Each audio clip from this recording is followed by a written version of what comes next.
Soyez les bienvenus. Vous m'entendez bien? Très bien. Je voudrais vraiment sensibiliser l'Assemblée. Soyez les bienvenus. Vous qui êtes peut-être de passage, vous venez pour la première fois, on vous souhaite la bienvenue. On est heureux de vous retrouver. Si vous nous suivez sur la chaîne YouTube, même si on ne vous voit pas physiquement, on veut vraiment vous saluer de manière digitale. Mais l'Esprit de Dieu traverse même les ondes. Et je voudrais vraiment, ce n'est pas l'objet de mon message, mais je voudrais vraiment sensibiliser l'Assemblée à ces temps où Dieu se manifeste. Vous savez, on a beau dire, nous, les protestants évangéliques, il n'y a pas de liturgie, on fait tout mieux que les autres, mais on a une liturgie. Vous savez ce que c'est une liturgie? C'est un ordre dans le culte. Donc on chante, on fait la bienvenue, puis après il y a un message, puis après il y a une prière, puis après on se fait des bisous, puis après on rentre chez nous. Et je pense que le Seigneur veut souvent se manifester entre ces petites choses-là. Dieu veut nous parler si on prend le temps de l'écouter, si on veut être vraiment à l'écoute. Vous voyez ce que je veux dire? Oui? Est-ce qu'il y a des gens qui voient ce que je veux dire?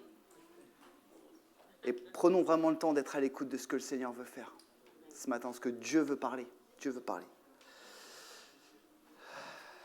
Gloire à Dieu.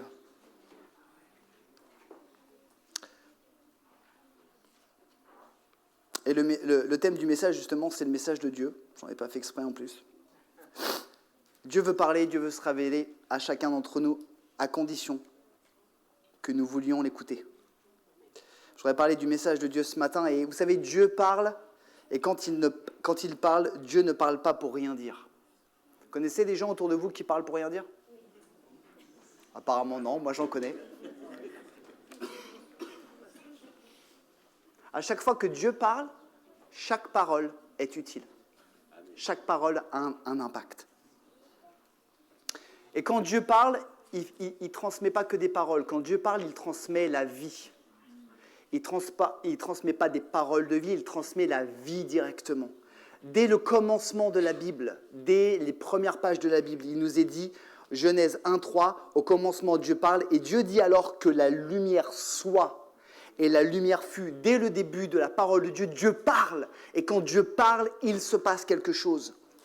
Dieu est puissant. Dieu a également parlé aux personnes, aux personnages dont il est question dans la Bible. Dieu a parlé aux ancêtres de l'humanité, à Adam et à Ève.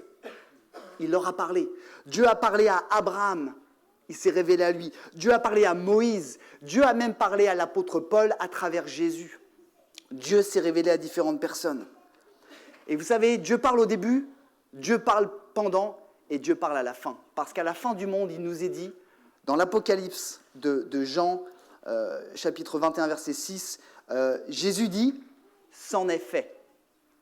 C'est fini. Quand il y a des nouveaux cieux, une nouvelle terre, la nouvelle Jérusalem, encore une fois, Jésus, qui est Dieu, prononce des mots. Et on peut voir que le message de Dieu est puissant. Et vous savez, Dieu a un message commun pour chacun d'entre nous, nous tous qui sommes rassemblés ce matin. Mais je crois aussi que Dieu est notre bon Père et il a un message personnalisé pour chacun.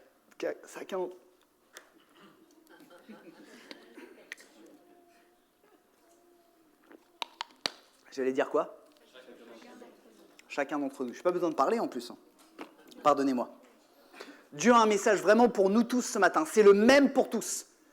Mais il a un message particulier pour toi et pour moi. Et peut-être que le message que Dieu va me donner ce matin n'est pas le même que le tien. Et ça, c'est vraiment important. Je voudrais directement rentrer dans ce message et parler, dans un premier point, des caractéristiques du message de Dieu. Quelles sont les caractéristiques du message de Dieu? Dieu a parlé par le passé et il parle encore aujourd'hui d'actualité. Dieu est vivant et il nous parle. Et ce qu'il a à nous dire est vital. Que nous soyons croyants ou non, ce que Dieu a à nous dire est vital. Et si tu n'es pas croyant ce matin, si tu nous suis sur la chaîne YouTube, sache que Dieu a quelque chose à dire pour toi et c'est vital. Et nous devons écouter ce qu'il a à nous dire parce que ce qu'il a à nous dire est bon. C'est un peu comme quand vous allez chez le médecin. On écoute son médecin, pourquoi? Vous êtes déjà posé la question? Vous ne savez pas, d'accord?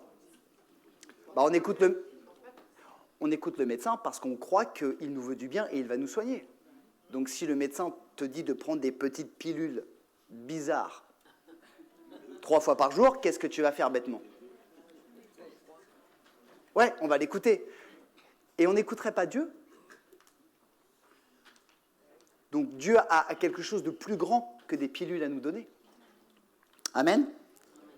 Mais le problème, c'est que nous, humains, avec un grand H, on est tellement occupés qu'on ne l'écoute pas, ou on ne l'écoute plus, ou pire, on est tellement occupés qu'on considère que Dieu ne parle pas et qu'il n'a jamais parlé.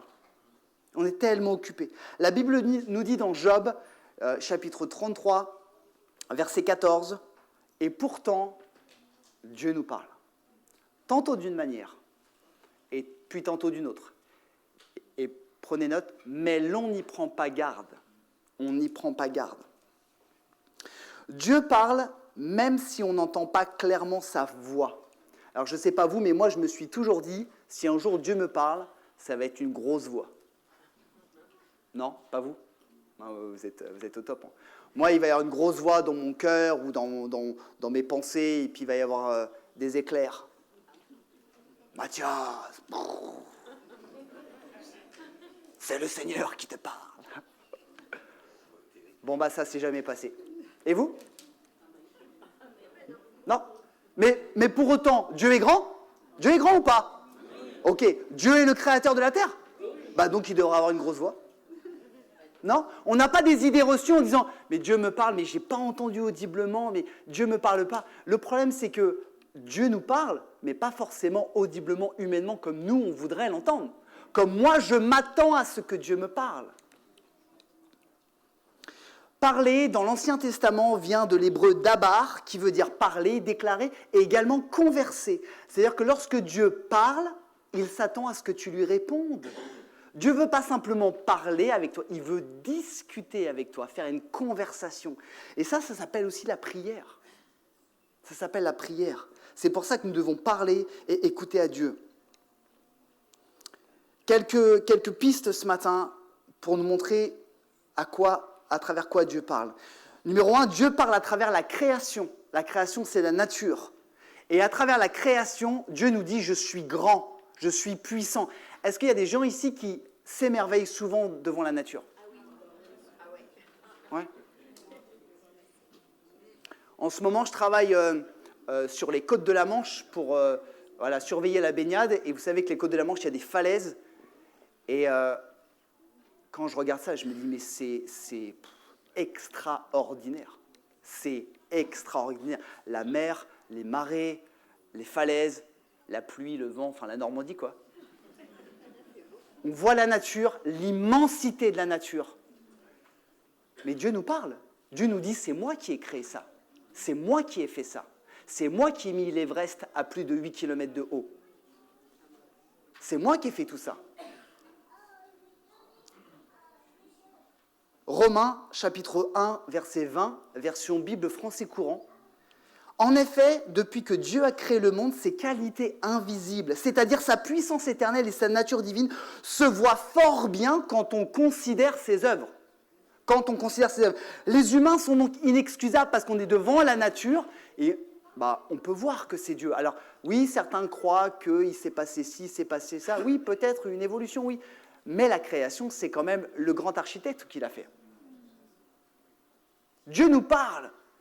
Quand tu seras en vacances, devant la plage, en montagne, ou peut-être même chez toi, tu vas voir la nature. Mais Dieu te dit, je suis grand. Il nous dit ça. Deuxième chose, Dieu parle à travers la Bible, et surtout à travers la Bible. C'est la raison pour laquelle nous, à l'Église Vie et Foi, nous encourageons chacun à lire sa Bible chaque jour. Nous le disons, nous le répétons, nous le martelons, parce que si tu veux que Dieu te parle, il faut lire la Bible. Tu ne peux pas ne pas lire la Bible et dire, Dieu ne me parle pas. C'est dommage, c'est le canal préféré de Dieu pour parler. C'est pas Instagram. Piqué, collégramme. Excusez-moi, c'est sorti tout seul. C'est pas YouTube. Merci Seigneur. C'est pas, je sais pas. C'est la Bible. La Bible. Qui a une Bible chez lui? Ok. Donc tu as un canal à travers lequel Dieu veut te parler. Et si jamais tu veux que Dieu te parle, oublie mon numéro à moi, pasteur, et ouvre ta Bible. Enfin, oublie, l'efface pas si tu as besoin, mais... La parole de Dieu Le pasteur William disait ça il y a quelques années, c'est toujours d'actualité. La parole de Dieu et la Bible n'est pas uniquement là pour nous informer ou nous cultiver, elle est là pour nous transformer. Vous savez quoi? Quelque part, pardonnez-moi, on est entre nous? On est entre nous? Oui, on est entre nous? Je vous parle comme je suis? Quelque part. On s'en fiche que Saül, roi d'Israël, ait vécu 20 ans ou qu'il ait eu 400 000 ou que ci ou que ça ou que la théologie. C'est super. Qu'est-ce que ça va changer à ta vie? Rien du tout. Par contre, le message que Dieu veut te donner à travers la Bible va transformer ta vie. C'est la différence entre la théologie, la culture, la connaissance et ce qu'on en fait. Je ne dis pas qu'il ne faut pas connaître la Bible, mais suivez-moi bien, c'est important quel est le message que Dieu veut nous parler. Et vous savez quoi, j'ai un scoop, Dieu veut te parler autant dans le Nouveau que dans l'Ancien Testament. Amen. Amen. Alors je vais dire un truc, il faudra dire Amen à ça si vous êtes convaincus. Dieu veut te parler à travers le livre du Lévitique. Il y en a qui disent, c'est quoi ça? Oui, peut-être pas à un moment de ta vie, mais Dieu veut te parler à travers les 66 livres de la Bible. Et je ne sais pas si vous saviez, mais ça c'est de la connaissance, mais c'est assez intéressant. La Bible est constituée de 66 livres qui ont été écrits sur plus de 1500 ans par des auteurs de cultures différentes, dans des pays différents. Et ce livre est d'une cohérence implacable. C'est pas un miracle, ça? C'est pas un message de Dieu? Même les historiens les plus férus se demandent, mais comment est-ce que c'est possible? Et pour bien comprendre le message de Dieu, il faut bien connaître la Bible et bien connaître le message de la Bible. J'ai eu l'occasion cette semaine au travail de pouvoir parler avec un jeune collègue et j'ai eu l'occasion de lui dire, mais est-ce que tu sais ce que la Bible dit? Il me dit, non, je ne sais pas. Si vous êtes face à quelqu'un qui ne sait pas, si je ne sais pas ce que la Bible elle dit, c'est un peu dommage, parce que je ne peux pas transmettre le message de Dieu. Autre chose, Dieu parle à travers les rêves. La Bible dit que Dieu s'est révélé à des hommes et à des femmes par des rêves et par des songes. Mais attention, quand Dieu parle par rapport des rêves, Dieu parle avec des choses qui sont cohérentes par rapport à la parole de Dieu. D'accord? Dieu est un Dieu d'équilibre. Dieu est un Dieu juste et de discipline. Parce que les rêves peuvent venir de Dieu, mais les rêves peuvent venir également de la chair, de moi. Les rêves peuvent venir aussi de l'ennemi. Si tu regardes une super série avec un super-héros et que tu rêves que tu es un super-héros, peut-être que Dieu va te dire que tu es un super-héros, mais peut-être qu'il y a une petite relation entre ce que tu as regardé le soir, quoi. Donc attention, j'ai rêvé... J'étais sur une... J'ai rien. Attention. Dieu parle à travers l'actualité. Dieu parle à travers l'actualité. Je vais lire un passage de la Bible et vous allez voir que Dieu parle à travers l'actualité. Matthieu 24, 6. Vous entendrez parler de guerre et de menaces de guerre. Attention. Attention, Église Vie et Foi. En tant que pasteur, je le dis à notre assemblée, ne vous laissez pas troubler par ces nouvelles. Attention, Église, Vie et Foi, ne vous laissez pas troubler par ces menaces de guerre. Combien de fois j'entends les chrétiens devenir parano? Ne vous laissez pas troubler par ces nouvelles. Car cela doit arriver. Mais ce ne sera pas encore la fin. En effet, on verra se dresser une nation contre une nation, un royaume contre un autre. Il y aura des famines et des tremblements de terre en divers lieux. Mais ce ne seront que les premières douleurs de l'enfantement. Alors on vous persécutera et on vous mettra à mort. Il y a des chrétiens aujourd'hui qui sont persécutés et mis à mort. Tous les peuples vous haïront à cause de moi. À cause de cela, c'est pas l'actualité ça? À cause de cela, beaucoup abandonneront la foi. C'est pas l'actualité ça? Ils se trahiront. C'est pas l'actualité, ça? Ils se haïront les uns les autres. C'est pas l'actualité, ça? L'actualité nous montre que la parole de Dieu est vraie et que Dieu parle. Dieu est en train de nous dire à travers l'actualité, la fin du monde arrive. Alors on peut dire elle est proche. Moi, mon grand-père qui est maintenant au ciel disait que c'est proche. On n'a pas les voix de Dieu, mais la fin du monde est proche et ce que la Bible dit est en train de se passer. Et Dieu nous parle à travers ça. Et Dieu nous dit, est-ce que tu es prêt? Est-ce que tu es prêt? Une dernière chose, Dieu parle à travers l'Église. Qui est l'Église? C'est quoi l'Église? J'aimerais que vous puissiez le dire, enfin, si vous le souhaitez, bien sûr. L'Église, c'est moi. Est-ce que vous voulez dire l'Église, c'est moi?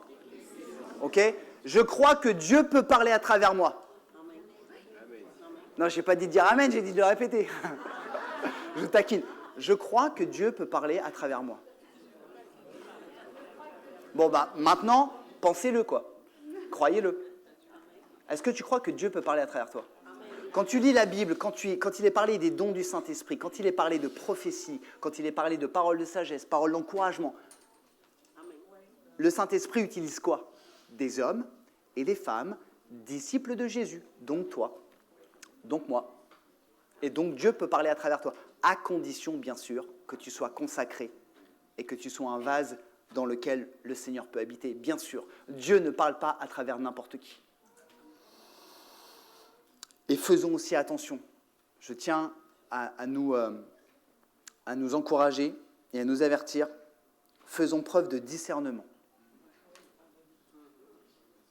Y compris quand c'est votre pasteur qui vous parle. Y compris quand ce sont les prédicateurs qui prêchent. Pourquoi? Parce que normalement, Dieu t'a donné un cerveau, c'est pour que tu l'utilises. Dieu t'a donné le Saint-Esprit, c'est pour que tu l'utilises. C'est-à-dire que si je dis quelque chose, tu dois obligatoirement le mettre devant le Seigneur et le mettre en cohérence avec la parole de Dieu. Vous êtes d'accord avec ça? Il ne faut pas prendre pour argent comptant tout ce qu'on vous dit.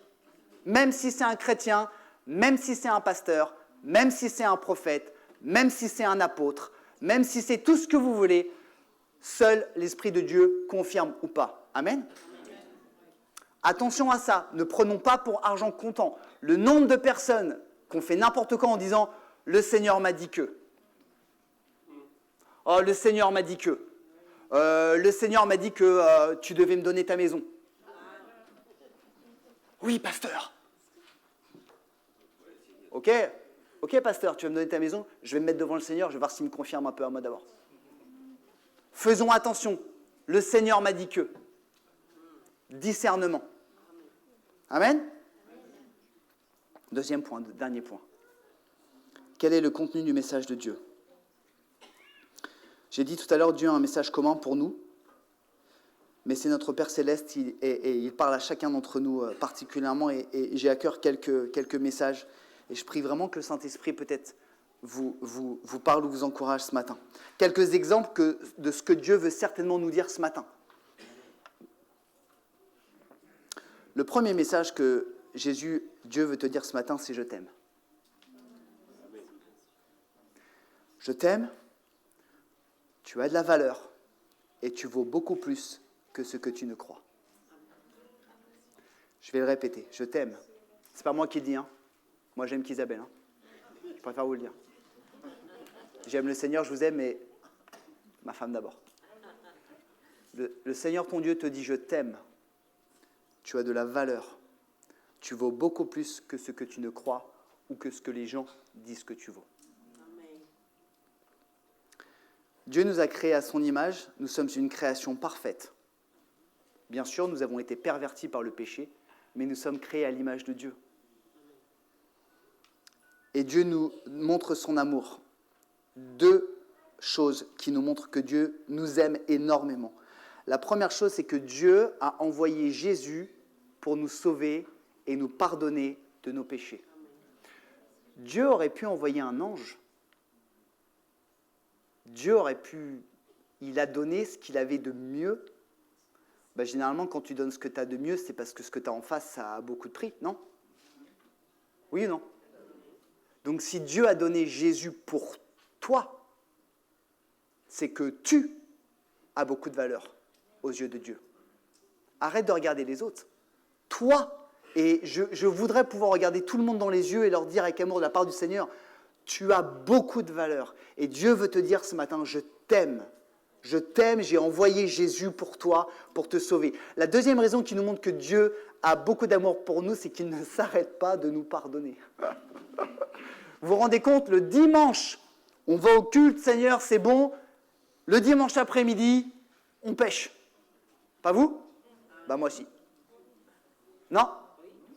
Le lundi, on recommence. Et qu'est-ce que le Seigneur fait? Il nous pardonne. Et on revient vers lui. On revient peut-être le jeudi à la rencontre de semaine. D'ailleurs, j'étais encouragé, vraiment encouragé de voir toutes ces personnes jeudi dernier. Je suis rentré, je dis, oh, qu'est-ce que c'est que toutes ces personnes? Merci Seigneur. Je ferme la parenthèse. Soyez encouragés. Venez le jeudi. Qu'est-ce que je disais? Je ne me rappelle plus. Bref. Le Seigneur ne s'arrête pas, ne se lasse pas de te pardonner. Moi, mon quota de pardon avec mes enfants, il est très limité. Je fais des efforts. Mais le quota de pardon de Dieu face à toi jusqu'à la fin de tes jours, il est illimité. Le Seigneur est bon et fidèle pour nous pardonner si nous revenons repentants. Vous vous rappelez ce passage dans la Bible qui nous dit, je crois que c'est Pierre qui parlait à Dieu, on ne doit pas pardonner 7 fois, mais 77 fois 7 fois. Dieu t'aime. Dieu veut te dire ce matin, je t'aime, même si tu ne t'aimes pas. Deuxième chose que Dieu voudrait nous dire ce matin, peut-être à toi, quelque chose peut-être de moins plaisant. Dieu voudrait nous dire ce matin, arrête, tu vas dans la mauvaise direction. Dieu voudrait nous dire ce matin, arrête, tu vas dans la mauvaise direction. Et je voudrais peut-être m'adresser peut-être à ceux qui ne croient pas en Dieu, ceux qui ne croient pas en Jésus, qui nous suivent ou qui sont là. Dieu nous dit autant ça pour les gens qui ne sont pas croyants que pour les croyants. Pour toi qui ne crois pas encore en Jésus, qui n'a pas encore compris et accepté que Jésus soit mort pour toi, Dieu veut te dire ce matin, arrête, tu vas dans la mauvaise direction, tu vas dans la direction, pardonnez-moi, tu vas dans la direction de l'enfer. Parce que la parole de Dieu, je crois que je l'ai mis dans Hébreux 9, 27, nous dit que tout être humain est destiné à mourir une seule fois, puis à être jugé par Dieu. La Bible dit que si nous ne sommes pas réconciliés avec Dieu par Jésus-Christ, alors nous sommes perdus éternellement.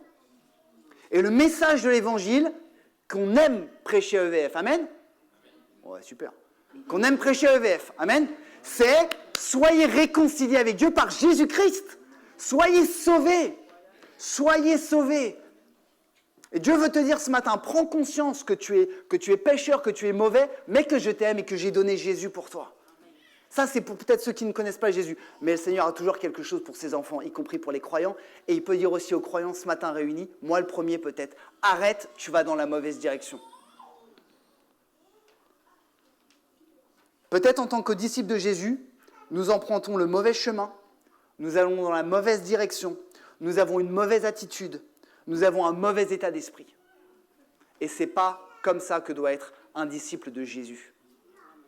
Parce que si un disciple ou une disciple de Jésus va dans le mauvais sens, avec un mauvais état d'esprit, avec une mauvaise attitude, il ou elle ne pourra pas porter de fruits. Il ou elle ne pourra pas bénir ses frères et ses sœurs et le monde. Et pire encore, si tu vas dans la mauvaise direction, tu t'éloignes de Dieu. Si tu t'éloignes de Dieu, tu risques de le perdre de vue. Et si tu le perds de vue, tu risques de te perdre toi-même. Et le Saint-Esprit peut-être, je ne veux pas rentrer dans les détails, mais peut-être que le Seigneur te dit ce matin, arrête, tu vas dans la mauvaise direction.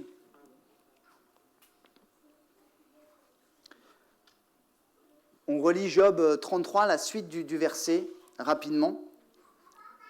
Il est dit que pendant le sommeil, c'est juste avant, mais pendant le sommeil, Dieu se révèle à l'oreille des hommes, bien sûr, et des femmes, scellant les instructions dont il les avertit, afin d'écarter l'homme de ses agissements et de le préserver de l'orgueil. Dieu nous avertit pour nous préserver de la chute et de l'orgueil. Et peut-être que ce matin, le Seigneur nous dit, arrête. Troisième chose que le Seigneur voudrait peut-être nous dire ce matin, courage, persévère. Courage, tiens bon, persévère, lâche rien. Comme on dit dans le domaine du sport, lâche rien. Matthieu 16, 24, 25, les paroles de Jésus. Je ne sais pas si tu l'as. Yes. Si quelqu'un veut marcher à ma suite, qui veut marcher à la suite de Jésus? Gardez vos mains levées, qu'on note bien. Il y a des gens qui font... Ok. Si quelqu'un veut marcher à ma suite, qu'il renonce à lui-même, qu'il se charge de sa croix et qu'il me suive, car celui qui est préoccupé de sauver sa vie la perdra. Mais celui qui perdra sa vie à cause de moi la retrouvera. C'est difficile d'être un disciple de Jésus. C'est difficile de respecter les enseignements de Jésus. Pourquoi? Parce que nous vivons dans un monde qui est péché et tout dans ce monde va à contre-courant de ce que le Seigneur nous demande. C'est pas vrai? C'est difficile de rester honnête. C'est difficile de rester fidèle à sa femme ou à son mari. C'est difficile d'être intègre au boulot. C'est difficile de ne pas tricher au lycée, au collège ou à la fac.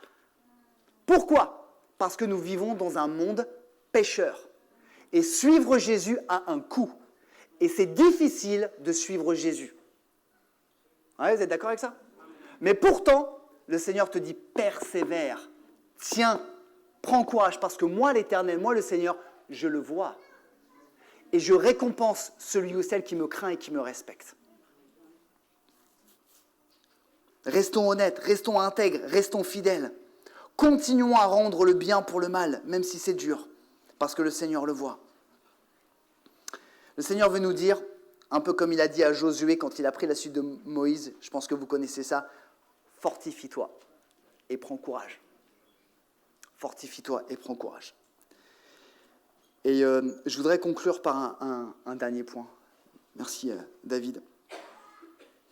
Et je voudrais insister sur le dernier point. Le Seigneur nous dit ce matin, je t'aime. Il peut nous dire aussi, arrête, tu vas dans la mauvaise direction. Il peut nous dire, courage, persévère. Mais j'ai eu aussi à cœur d'aborder cette phrase. Peut-être que le Seigneur te dit ce matin, je vaux mieux que ça. Donc c'est Dieu qui parle et qui me dit, je vaux mieux que ça. Tu n'es pas sérieux avec moi. Je vaux mieux que ça. Tu n'es pas entier avec moi. Tu n'es pas sérieux avec moi. La Bible dit qu'on ne peut pas servir 2 maîtres à la fois. Vous savez que la Bible dit que notre Dieu est un Dieu exclusif qui s'est donné entièrement pour nous. Entièrement. Dieu n'a rien gardé. Contrairement à Ananias et Saphira, vous savez, ce couple qui a dit qu'ils avaient tout donné et qu'ils ont gardé de l'argent, Dieu n'a rien gardé. Il a tout donné pour toi. Et il attend de moi, de toi, que tu donnes tout pour lui. Il n'attend pas que tu sois parfait. Mais il attend que dans ton cœur et dans ton esprit, tu lui donnes tout. Je voudrais lire un passage dans l'Apocalypse de Jean qui nous parle d'une église, mais qui reflète bien souvent notre attitude. Il est question de l'église de Laodicée, et le Seigneur dit « Parle à l'ange de l'église », mais l'ange c'est le responsable de l'église, et il nous est dit « Je connais ta conduite. Je sais que tu n'es ni froid ni bouillant. Ah, si seulement tu étais froid ou bouillant. Mais puisque tu es tiède, puisque tu n'es ni froid ni bouillant, je vais te vomir de ma bouche. » C'est fort quand même, comme je vais te vomir de ma bouche. Mais regardez la suite. Parce que souvent on dit oui, on va être vomi de la bouche, c'est terrible et tout ça, mais regardons la suite. Moi, ce que j'aime, je les reprends et je les corrige. Je vais te vomir de ma bouche si tu restes tiède, mais je t'aime. Et parce que je t'aime, je te reprends et je te corrige. Fais donc preuve de zèle et change. Vous savez ce que ça veut dire, fais preuve de zèle et change? Fais preuve de zèle, c'est mets-toi à l'action. Change, ça veut dire repens-toi. Le zèle, c'est quoi? Le zèle, c'est quand on ne tient plus, on y va, quoi. Et change. Vous savez, la tentation d'avoir une vie tiède aujourd'hui, elle est grande. Parce qu'en fait, je ne sais pas, vous vous êtes déjà imaginé vivre au temps de la loi mosaïque avec les Juifs? Avez-vous réfléchi 2 secondes à vivre avec tous ces commandements? C'était invivable. Tu ne pouvais pas mettre un pied devant l'autre sans se dire, est-ce que je pêche ou est-ce que je ne pêche pas, quoi. Relisez l'Ancien Testament. Hein. Mais le Seigneur est bon et il nous a donné la grâce et la liberté. Le problème, c'est que la grâce, en fait, elle nous laisse libres. Et nous, quand on est libre, on fait du boudin. On fait quelque chose de très mauvais. Vous êtes d'accord avec moi? Et on est tellement libre qu'en fait, on dit, bof, ouais, Seigneur, tu m'as sauvé, gloire à toi. Mais tu sais, Seigneur, j'ai le travail. Puis, Seigneur, j'ai ma femme, j'ai mes enfants. Puis, tu sais, j'ai ça. Et on devient des professionnels de l'excuse. Et le Seigneur ne veut pas nous dire ce matin, à un moment donné, tu n'es pas sérieux avec moi. J'ai tout donné pour toi. Et toi, tu me donnes quoi? 10%, 15%, 80%? Mais moi, je demande 100%. Et ce que la Bible nous dit, c'est que tu as le droit de dire à Dieu, je ne veux rien te donner froid.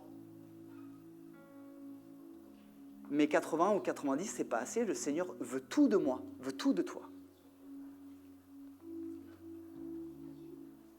J'ai une question ce matin, et je voudrais terminer par ça avant qu'on prie.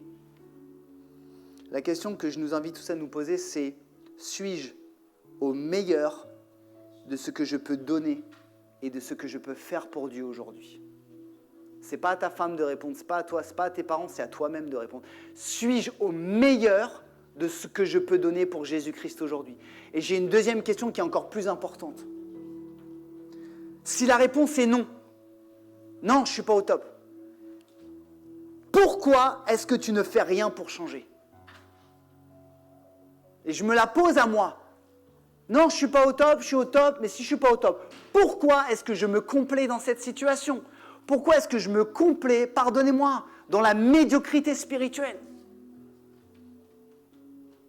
La lecture de la Bible, oui mais pas trop. Les rencontres, oui mais pas trop. Le Saint-Esprit, oui mais pas trop. Le sacrifice, oui mais pas trop. Notre Dieu, ce n'est pas un Dieu du oui mais pas trop. C'est soit oui, c'est soit non. Et il nous laisse libre de dire oui ou non, mais pas ouais, peut-être on verra. Et le Seigneur veut vraiment nous reprendre avec amour ce matin, mais nous dire, j'attends 100% de toi. Je vaux mieux que ça, dit le Seigneur. Je vaux bien mieux que ça. Qu'est-ce que tu fais avec moi? Je voudrais conclure et je voudrais qu'on puisse prier et vraiment se mettre devant le Seigneur ce matin. Prenons un instant et je voudrais vraiment qu'on prenne du temps pour que le Seigneur nous parle.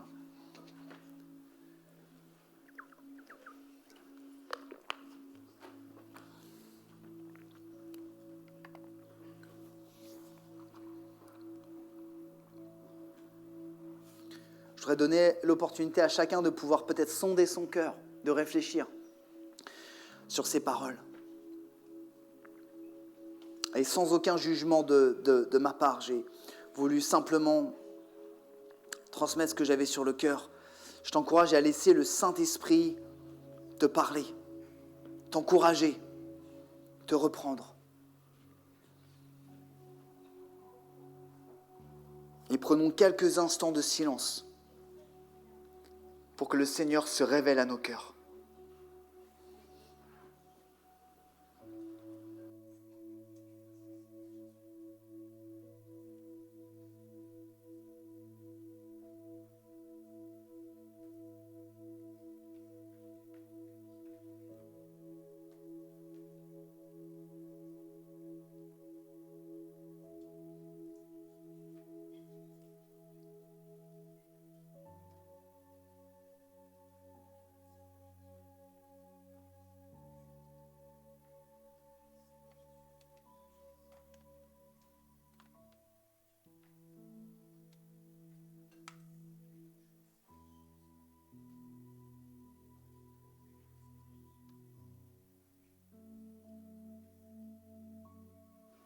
Alléluia, Seigneur.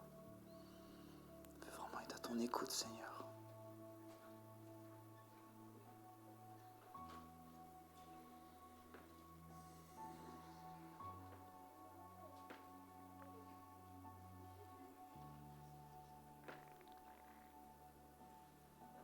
Seigneur, on te bénit. Merci parce que tu parles. Merci pour ton message, Seigneur. Merci parce que tu veux communiquer avec nous chaque jour. Chaque jour, tu veux communiquer avec nous, Seigneur, de différentes façons. Aide-nous à vraiment être ouverts à ton message et à toutes les façons dont tu nous parlais, avoir foi. Je te prie pour mes frères et mes sœurs, mes amis qui sont là, les gens peut-être qui nous suivent à distance. Seigneur, que chacun d'entre nous, nous puissions entendre, accepter ce que tu as à nous dire. Si nous avons besoin de nous repentir, que nous puissions nous repentir. Si nous avons besoin d'être encouragés, que tu puisses nous laisser être fortifiés par ton esprit, Jésus. Et que nous soyons l'église que tu prépares pour ton retour, Jésus. Une église qui est belle, une église qui est sainte et une église qui est puissante. Et consacrée à 100% pour toi. Amen. Amen. Alléluia. Je voudrais inviter le groupe de louanges à revenir. Et peut-être ce matin, je n'ai pas fait d'appel, et c'est volontaire. Mais peut-être si le Seigneur t'appelle vraiment à te reconsacrer à lui, peut-être à te repentir, ne le fais pas devant tout le monde, fais-le chez toi. quand personne ne te verra. Peut-être cet après-midi, peut-être demain, peut-être ce soir. Juste en livrant ton cœur, en disant, bah voilà Seigneur, moi j'ai entendu ça, tu m'as parlé, je veux revenir à toi. Parce que ce qui est important, ce n'est pas ce que les gens voient, c'est ce que le Seigneur voit. Que le Seigneur vous bénisse.